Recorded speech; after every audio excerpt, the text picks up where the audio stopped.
¿Quién tiene la culpa de que uno de los estados más poderosos de Estados Unidos se esté cayendo a pedazos? Texas, tierra de petróleo, vaqueros y promesas que se repiten como rezos. Libertad, trabajo, grandeza.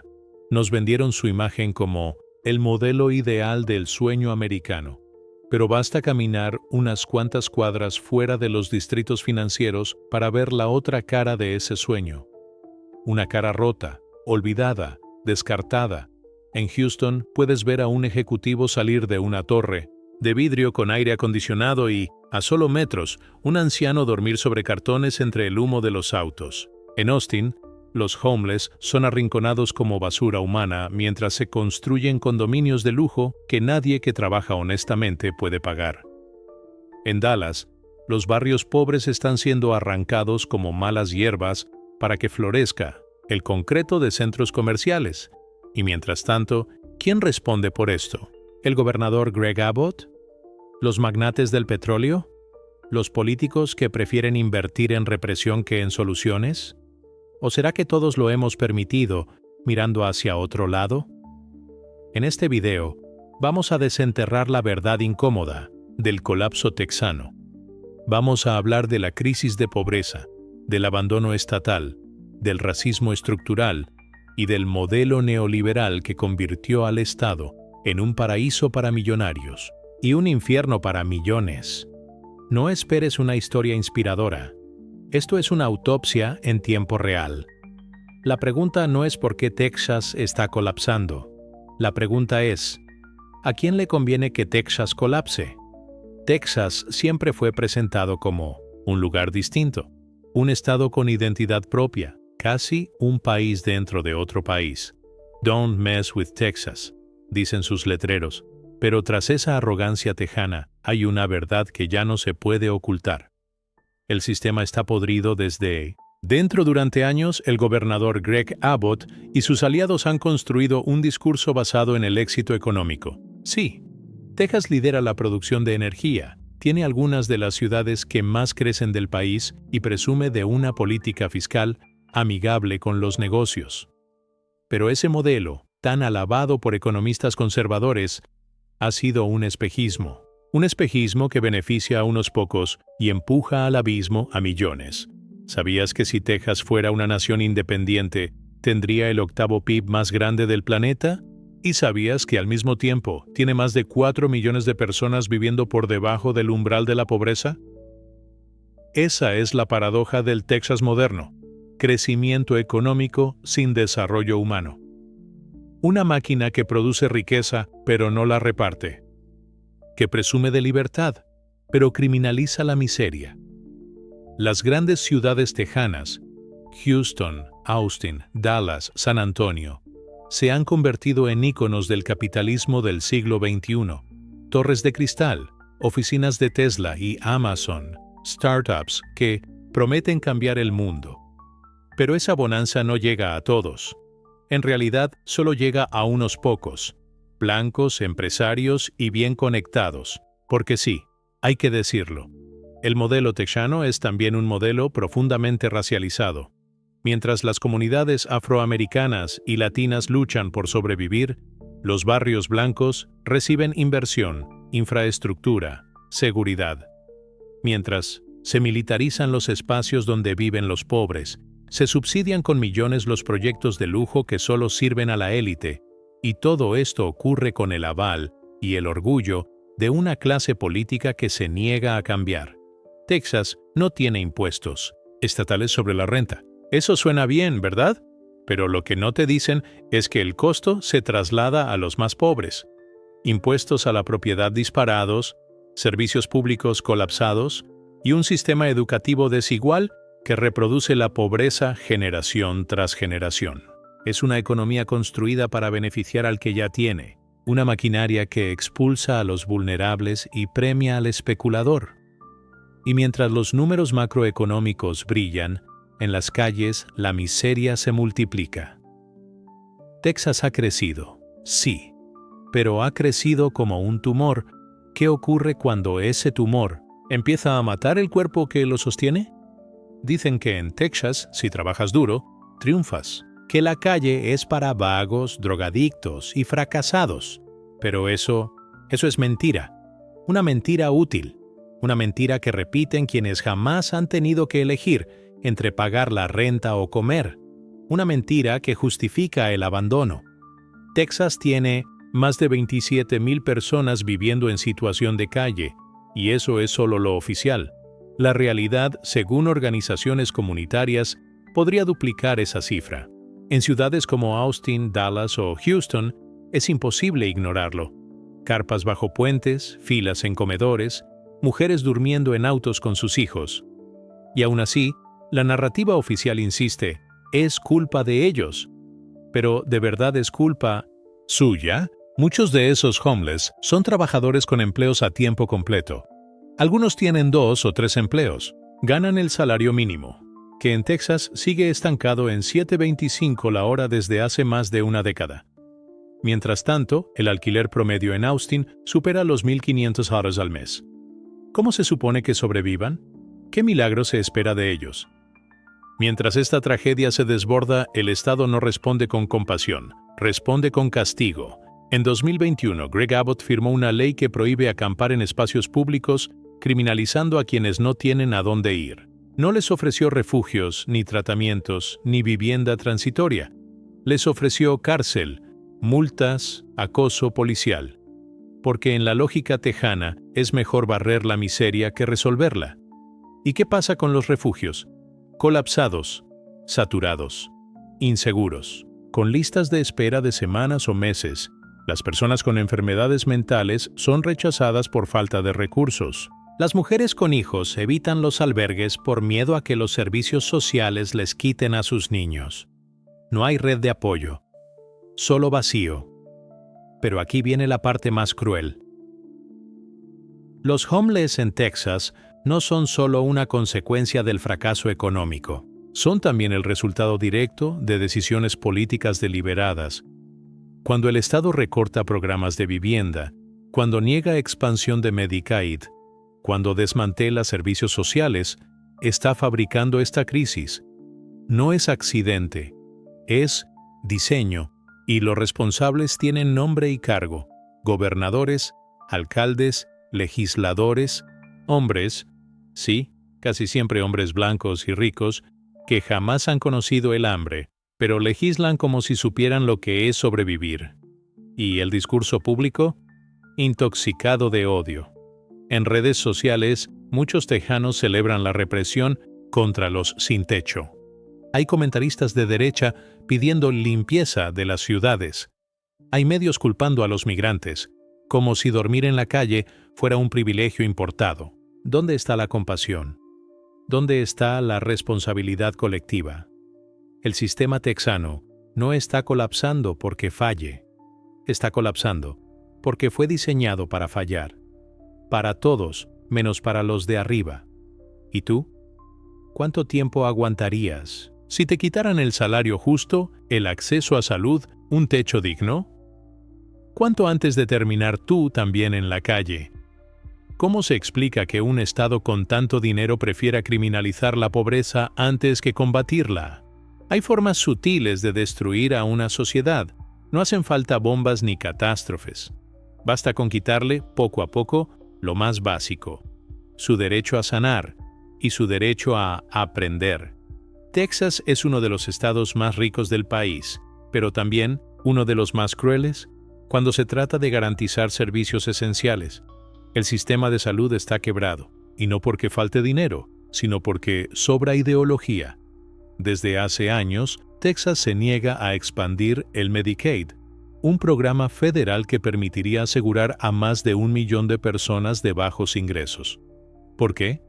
Porque los líderes republicanos del estado, con Greg Abbott a la cabeza, prefieren morir en su guerra contra el gobierno grande que permitir que sus ciudadanos pobres accedan a cuidados médicos básicos.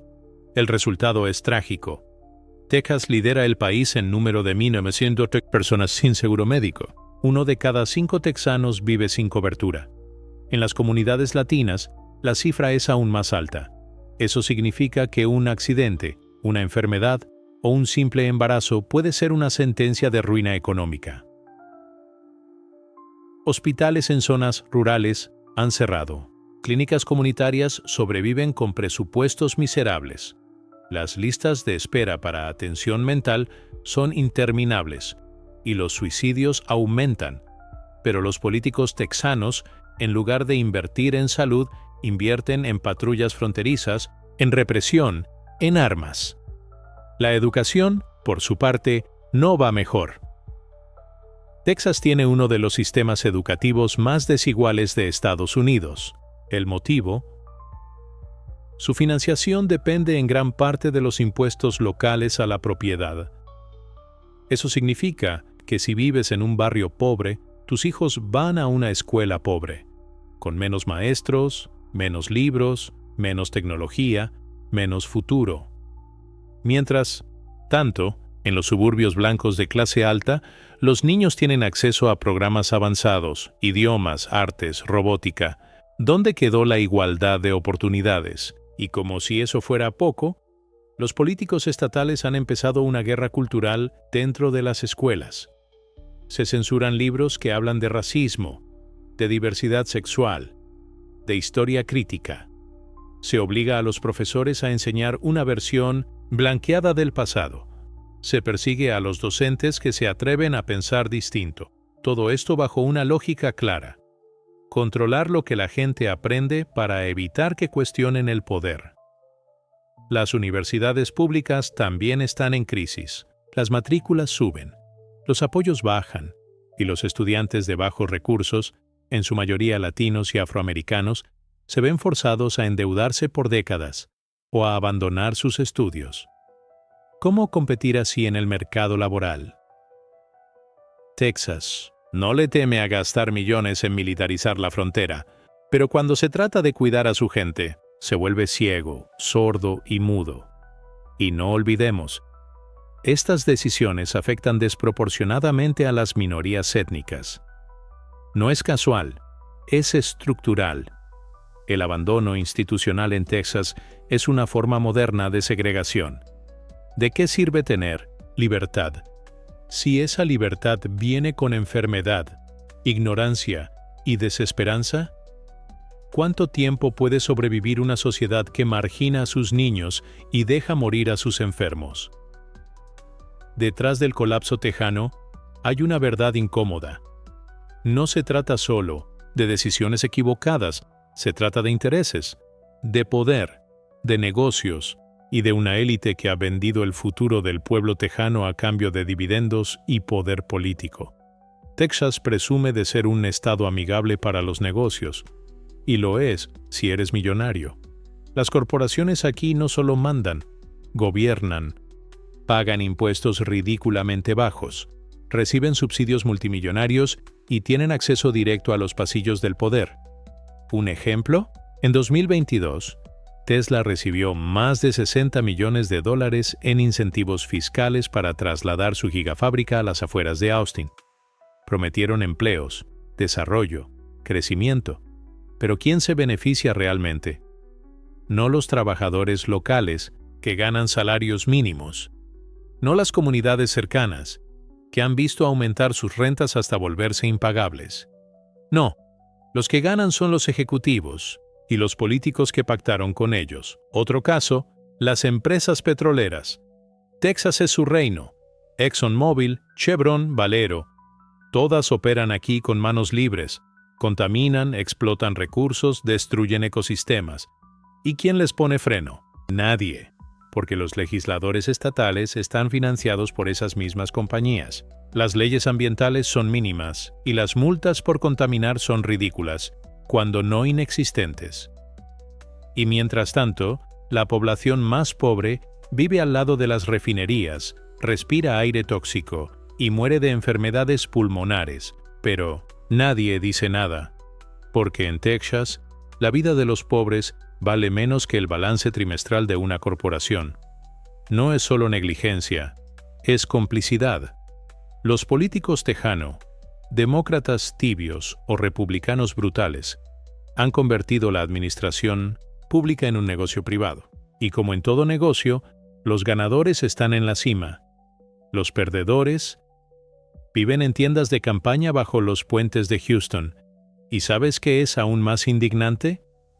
Que mientras las escuelas cierran y los hospitales se caen, el Estado sigue regalando exenciones fiscales a empresas como Amazon, Google o SpaceX. Les llaman inversiones estratégicas. Pero para el tejano promedio, esas inversiones no traen ni seguridad, ni salud, ni techo. La democracia en Texas ha sido secuestrada. Ya no responde al pueblo, responde al dinero, al lobby corporativo, a los intereses privados. Y quienes más sufren son otra vez los mismos: los latinos, los afroamericanos, los pobres, los invisibles. ¿Y qué hace la población? Está dividida, manipulada, enfrentada. Los medios conservadores culpan a los inmigrantes.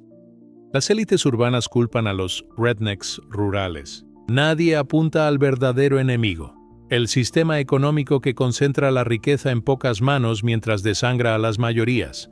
Los ciudadanos pelean entre ellos mientras las corporaciones se reparten el pastel. ¿Y tú?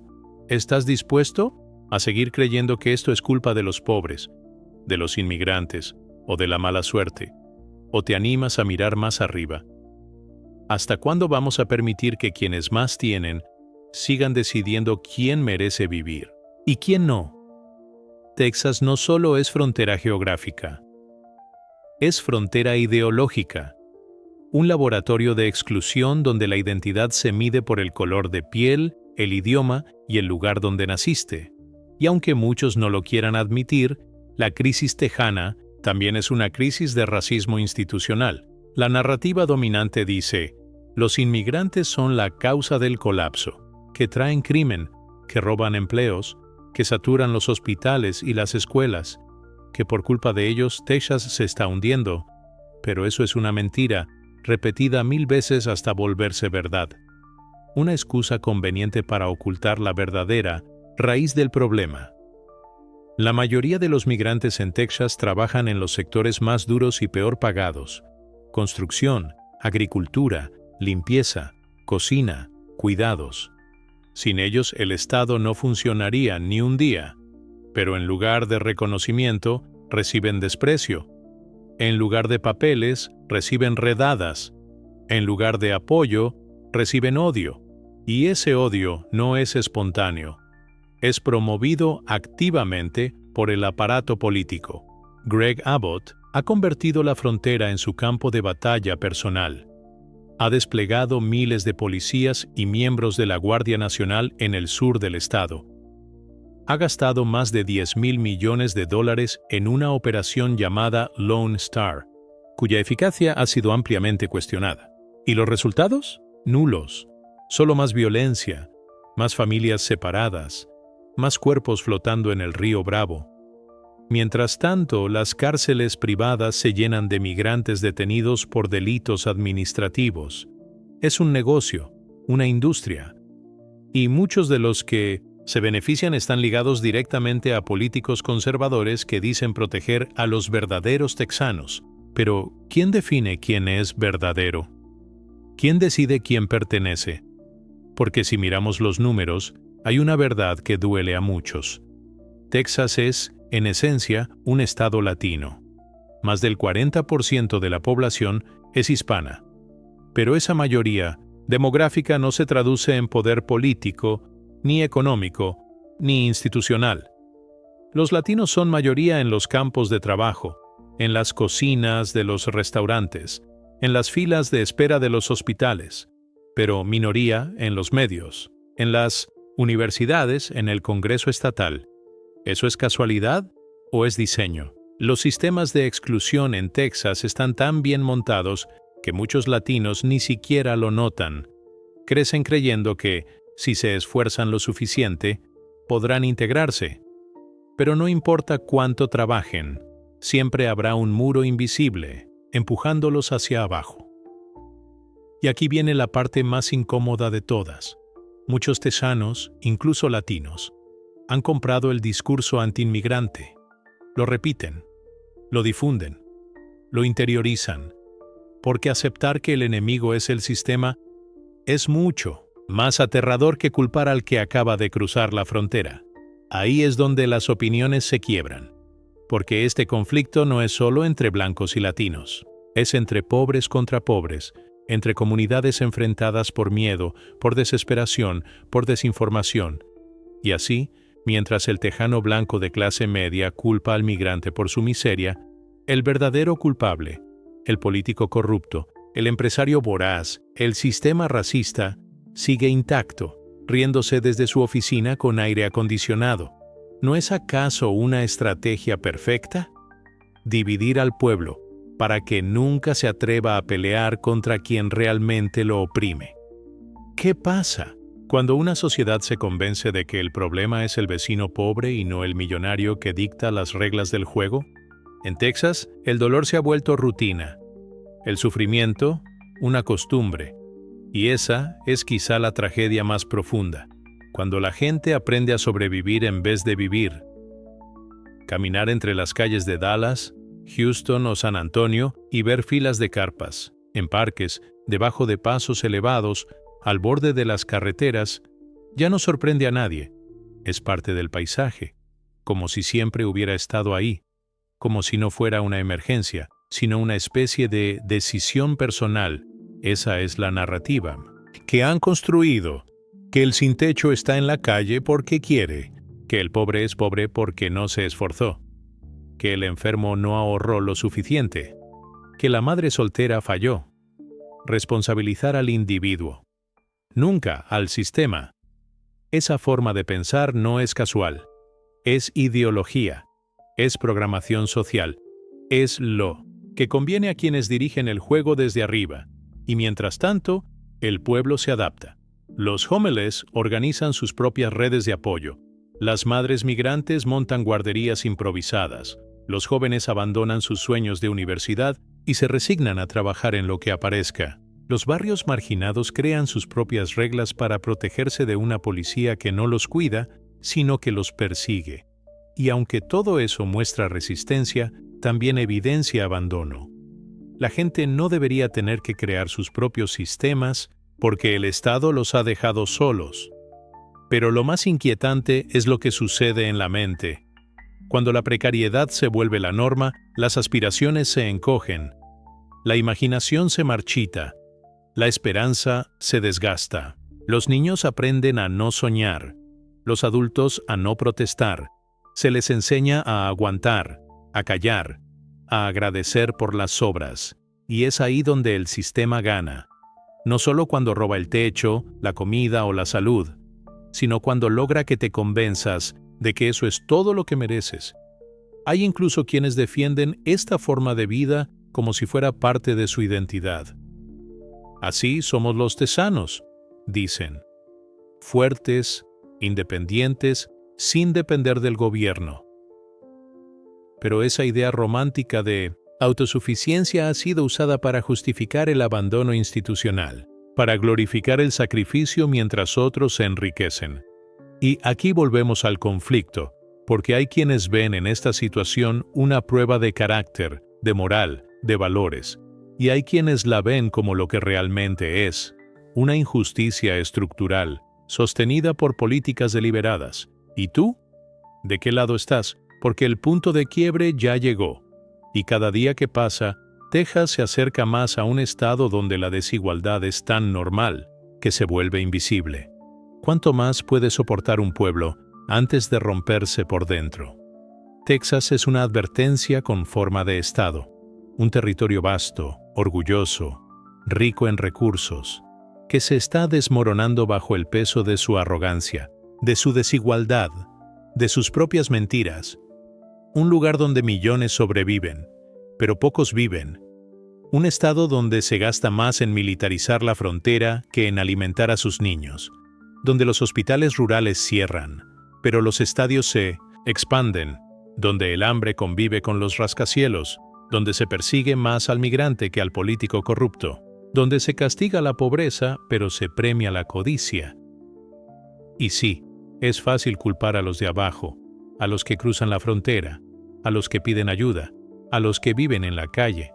Pero ¿cuándo vamos a empezar a culpar a los de arriba, a los que Legislan en contra del pueblo, a los que lucran con el sufrimiento, a los que desvían fondos públicos hacia empresas privadas, a los que explotan el racismo como herramienta de control, a los que usan la fe y la bandera como máscara para esconder sus crímenes. Texas se presenta como el corazón duro de América. Pero, ¿qué clase de corazón deja morir a su gente en la calle, sin salud, sin techo, sin voz? Hay quienes dirán que esto es exagerado, que se trata de política, que es propaganda, pero lo que hemos visto, lo que hemos documentado, lo que millones de personas viven a diario en este estado, es real, dolorosamente real, y lo más alarmante es que este modelo, este experimento tejano de abandono sistemático, está siendo exportado al resto del país. Lo que pasa en Texas no se queda en Texas. Entonces ahora, la pregunta es inevitable.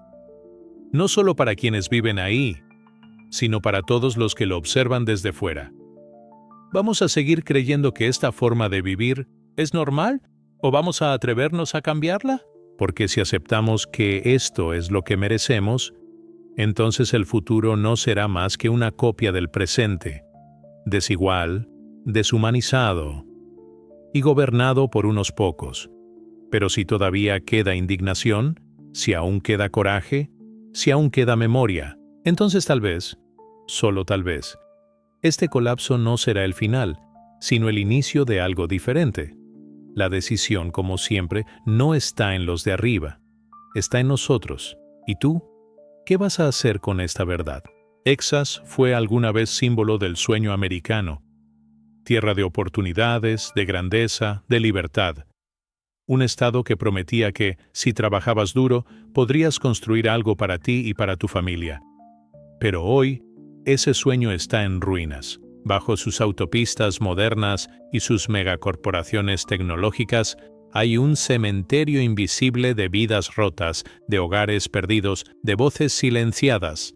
El colapso de Texas no fue un accidente, fue el resultado de decisiones, de prioridades equivocadas, de un sistema diseñado para concentrar riqueza y poder en unos pocos, mientras el resto apenas respira. Y lo más doloroso de todo es que este modelo no está siendo corregido, está siendo replicado, aplaudido, exportado. Por eso, hablar de Texas no es hablar solo de Texas, es hablar del rumbo que podría tomar América, o Latinoamérica, o cualquier sociedad donde la codicia se imponga sobre la dignidad humana. El debate ahora no es si esto está mal. Eso ya lo sabemos. El verdadero conflicto es a quién estamos dispuestos a culpar y a quién seguimos perdonando. Porque mientras sigamos peleando entre pobres, entre migrantes, entre vecinos, los verdaderos responsables, los que legislan, financian y destruyen desde lo alto, seguirán intocables. Y entonces llegamos a la pregunta final, a la que solo tú puedes responder. ¿Crees que lo que está ocurriendo en Texas es una tragedia inevitable o una advertencia que aún podemos detener? Déjanos tu opinión en los comentarios. Pero sobre todo, no olvides mirar hacia arriba, porque ahí es donde siempre ha estado el verdadero poder.